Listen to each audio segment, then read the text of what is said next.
Hey guys, and welcome back to this channel. In this video, I'll be showing you guys how you can add more than one animal in your fish tank.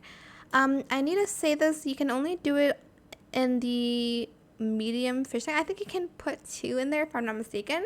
But for the large one, you are able to put up to 5 or 6 animals in there.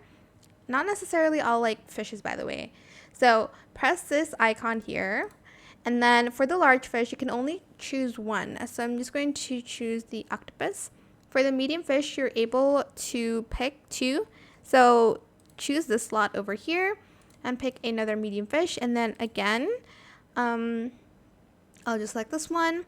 And then you'll be able to choose 2 small fishes. So I'm just going to choose the pygmy octopus and let's choose the red mullet. I only have like the usual fishes, so just bear with me on that.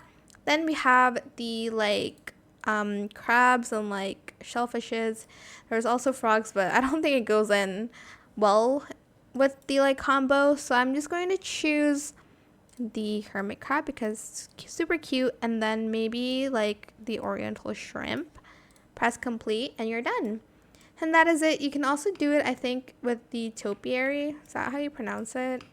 Is that even the word for it? I don't know. But yeah, now you have an aquarium full of fishes. And that is it for this video. I hope it was helpful for you guys. Don't forget to like, comment, share, and also subscribe to this channel if you haven't done that already. If you have any more questions about this video, just leave it in the comment section down below. I will try my best to answer them all for you guys. And if you found this video helpful, please click the thanks button as well. That is it. Thank you so much for watching. Bye.